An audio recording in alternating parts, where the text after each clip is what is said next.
स्वामी समर्थ. नमस्कार मंडळी, स्वागत आहे तुमचं माझ्या यूट्यूब चॅनलवर.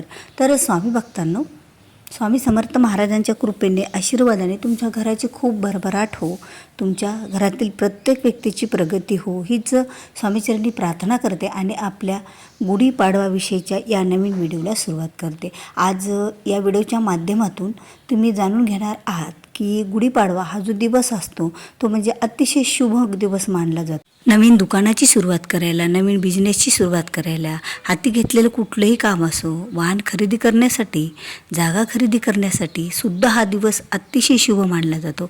कारण हा जो दिवस आहे तो वर्षातील जे 3.5 दिवस शुभमुहूर्त असतो, त्या शुभमुहूर्तातला हा एक दिवसभर संपूर्ण शुभमुहूर्त असतो. म्हणून तर या दिवसाला अतिशय असं महत्त्व आहे. या दिवशी कोणतेही उपाय किंवा कोणतेही जर तोडगे आपण घरात करत असेल तर ते तोडगे आणि उपाय हे निश्चितच आपल्याला संपूर्ण फळ देणारे असतात आणि या दिवशी एक सिद्धियोगसुद्धा प्राप्त झालेला असतो. म्हणून तर कोणत्याही कार्याची सुरुवात आणि कोणताही उपाय पूजा याला सिद्धी प्राप्त होत असते. हा दिवस अतिशय शुभ मानला जातो आणि या दिवसाची सुरुवात जर आपण सकाळीच उंबरठ्यावर घराच्या ही वस्तू करून ठेवला तर आपल्या आयुष्याचं सुद्धा सोनं होईल आणि घरातील जे काही इडापिडा, नजरदोष, बाहेरील बाधा, कुणाची नजर लागणे, वाईट नजर लागणे, ह्या ज्या गोष्टी आहेत त्या घरातून निघून जातील आणि मुलाची, पतीची खूप अशी प्रगती व्हायला लागेल.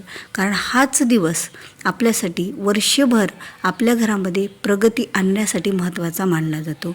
कारण नवीन वर्षाची सुरुवात, मराठी नवीन वर्षाची सुरुवात गुढीपाडव्याच्या सणाने केली जाते. या दिवशी गुढीपाडवा हा जो सण साजरा केला जातो तो आपल्या दारासमोर गुढी उभारली जाते. आता गुढी उभारणे म्हणजे आपला सण साजरा होणे असा नाही, तर त्या दिवशी काही उपाय आणि तोडगे जर आपण केले, काही पूजा केल्या तर याचंसुद्धा फळ मग गुढीपाडव्याचं संपूर्ण आपल्याला मिळत असतं.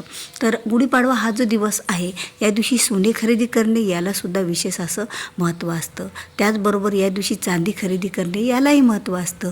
सोन्याप्रमाणे अशा काही वस्तू आहेत की त्या वस्तू जर आपण घरात खरेदी केल्या तरीही आपल्याला तेवढंच फळ प्राप्त होत असतं.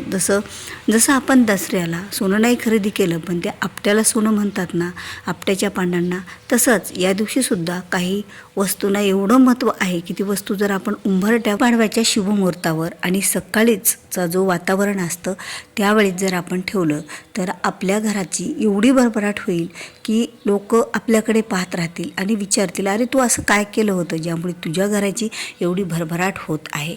तर उंबरठ्यावर आपल्याला ही एक वस्तू आवर्जून ठेवायची आहे. आता गुढीपाडवाचा सण म्हटलं तर उत्साहाचा, आनंदाचा सण असतो. दारासमोर रांगोळी टाकणे, दार स्वच्छ करून घेणं, घरसुद्धा स्वच्छ केली जातात. दरवाजे, दारे, उंबरठा ह्या सर्व गोष्टी स्वच्छ केली जातात. आणि त्याचबरोबर या दिवशी सकाळी आपला जो घराचा उंबरठा आहे, जो घराचा परिसर आहे समोरचा, म्हणजे जो मेन उंबरठा, तो अतिशय महत्त्वाचा मानला जातो. कारण या मेन उंबरठ्यातूनच लक्ष्मी ये जा करत असते. त्याचप्रमाणे चांगल्या गोष्टीसुद्धा घरात येतात, वाईट गोष्टीसुद्धा घरात येत असतात. त्या घरातूनच, या दरवाज्यातूनच सगळ्या वस्तू, सगळ्या गोष्टी बाहेर पडत असतात. म्हणून तर उंबरठा हा दरवाजाचं नाक मानलं जातं. म्हणजे जसं आपल्या चेहऱ्याचं नाक हे आपल्यासाठी महत्त्वाचं असतं, दिसतं असतं, तर तसंच हे दरवाजा, उंबरठा म्हणजे आपल्या घराचं नाक मानलं जातं. उंबरठा जेवढा स्वच्छ, जेवढा सुंदर असेल, जेवढा चांगली त्याची कलाकृती असेल, तेवढ्यावर घर कसं आहे हे लक्षात येत असतं. आणि ज्या वेळेला लक्ष्मी माता घरात प्रवेश करते त्यावेळेला त्यांचं लक्ष अगोदर आपल्या घराकडं असतं. मग घरातील उंबरठ्यातून त्या मधात प्रवेश करतात. म्हणून तर उंबरठा नेहमी स्वच्छ आणि पवित्र आणि सुंदर असावा, तेथे रांगोळी काढलेली असावी. बघा उंबरठा कसा करावा, तर उंबरठ्यामध्ये तुम्हाला स्वच्छ सकाळी करून घ्यायचं आहे.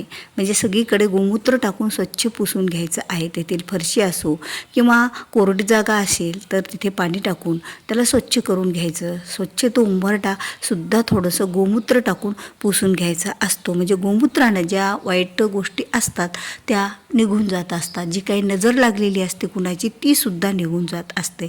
तर हा जो उपाय आपल्याला करायचा आहे तर तो उपाय आपल्याला सकाळी करायचा आहे, तेही 7:55 नंतर.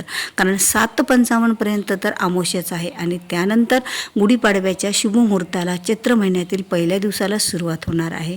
चैत्र महिन्यातील पहिला दिवस म्हणजे गुढीपाडवा आणि गुढीपाडवा हा दिवस अतिशय शुभ मानला जातो वर्षातील. आणि या दिवशी तर नवीन वर्षाची सुरुवातसुद्धा मराठी नवीन वर्षाची होत असते. आता दारासमोर जेवढं गुढी उभी करण्याला महत्त्व आहे तेवढंच आपल्या उंबरठा कसा सजवावा यालाही महत्त्व आहे. तर उंबरठा सजवताना आणखीन एक गोष्ट महत्त्वाची घ्यायची आहे की उंबरठ्यावर काही वस्तू जर आपण ठेवल्या तर त्या वस्तूचे चांगले परिणामसुद्धा आपल्या घरावर दिसायला लागत असतात. तर या चांगल्या परिणामापैकी आपल्याला अशी एक वस्तू घरात ठेवायची आहे जी की लक्ष्मी प्राप्तिकारक वस्तू आहे. आणि ही लक्ष्मी प्राप्तिकारक वस्तूच आपल्याला दरवाजावर ठेवायची आहे आणि अतिशय माता लक्ष्मीला प्रिय असणारी अशी ही वस्तू आहे. तर अगोदर घराचा उंबरठा हा स्वच्छ करावा. त्यानंतर उंबरठ्याला हळदीचं आणि गोमूत्राचं लेपन करून घ्यावं. त्यावर दोन्ही बाजूला कुंकवाच्या सहाय्याने स्वास्तिक काढून घ्यावी आणि त्या स्वास्तिकची सुद्धा हळदी, कुंकू, अक्षदा, फुले लावून पूजा करावी. नंतर उंबरठ्याच्या जवळ एक दिवा लावून घ्यावा. तोही उत्तरेकडे तोंड करून, कारण उत्तरेकडे तोंड केली तर घराची उत्तरेतर उत्तरी प्रगती होत असते. ह्या सर्व गोष्टी झाल्याच्या नंतर आपल्याला उंबरठ्यावर ही एक वस्तू ठेवायची आहे. ती वस्तू म्हणजे आपल्याला हळदी कुंकू लावून झाल्याच्या नंतर उंबरठ्यावर अक्षदा ठेवायच्या आहेत, ज्यामुळे आपलं येणारं जे वर्ष आहे ते अक्षय फळ देणारं राहील. कारण अक्षदाला शुभमुहूर्तावर अक्षय फळ देणारी वस्तू मानलं जातं.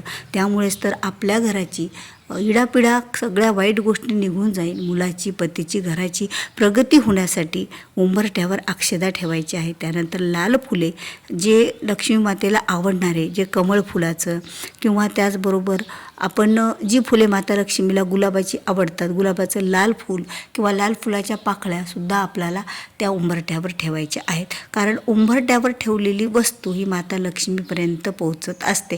कारण पहिलं पाऊल लक्ष्मीचं हे आपल्या उंबरठ्यावर पडतं. म्हणून तर लक्ष्मी पद्मसुद्धा आपण उंबरठ्यावर काढत असतो आणि या उंबरठ्याची पूजा करत असतो. म्हणून तर या ठिकाणी आपल्याला अक्षदा ठेवायच्या आहेत. अक्षदा म्हणजेच तांदूळ, अख्खे तांदूळ ठेवायचे आहेत. अख्ख्या तांदळामध्ये थोडंसं तुम्हाला कुंकू मिक्स करायचं आहे आणि कुंकू मिक्स केलेल्या त्या अक्षदा आपल्याला जिथे आपण स्वास्तिक काढलेली आहे दोन्ही बाजूला, त्या दोन्ही बाजूवर स्वास्तिकवर टाकायच्या आहेत. थोड्या थोड्या म्हणजे 11 का स्वास्तिकवर टाकणं होईनात अशा अक्षदा आपल्याला त्यावर टाकायच्या आहेत. यामुळे या अक्षदाच्या सहाय्याने आपल्या घराची खूप अशी भरभराट होईल, अक्षय भरभराट होईल. म्हणजे या दिवशीचं शुभमुहूर्त आणि अक्षदा हे अक्षय फळ देणाऱ्या, यामुळे तर वर्षभर आपल्या घरामध्ये सतत आपल्या घराची, मुलाची, पतीची प्रगती होत राहील आणि घरातील जी काही इडा पिडा, नजरदोष काही गोष्टी आहेत ते निघून जातील. हा जो उपाय आहे तो तुम्ही 12 वाजेपर्यंतसुद्धा दुपारच्या करू शकता, काही हरकत नाही. सकाळपासून ते दुपारच्या 12च्या आत, कारण दुपारच्या 12पासून ही दुपारी 3 वाजेपर्यंत ही दुपारची वेळ असते आणि दुपारच्या 12 वाजेपर्यंत ही सकाळचीच वेळ मानली जाते. म्हणून तर हा जो उपाय आहे ना, तुम्ही सकाळी 12 वाजेपर्यंत केला तरीही चालेल. म्हणून देवघरातील देवसुद्धा उद्या स्वच्छ करावे, देवासाठी एखादी नवीन वस्तूसुद्धा घरात खरेदी करावी, ही सुद्धा शुभ मानली जाते. आणि जे काही तोडगे उपाय असतात गुढीपाडव्याच्या दिवशी केलेले, तर यामुळे आपल्याला सिद्धियोग प्राप्त होत असतात, ते कार्यसिद्ध होत असतात. ते उपाय तोडगेसुद्धा आपल्याला कार्यसिद्धी करून देतात आणि आपल्याला त्याचं फळसुद्धा संपूर्ण असं मिळत असतं. तर व्हिडिओ आवडला असेल तर लाईक करा, शेअर करा. चॅनलवर नवीन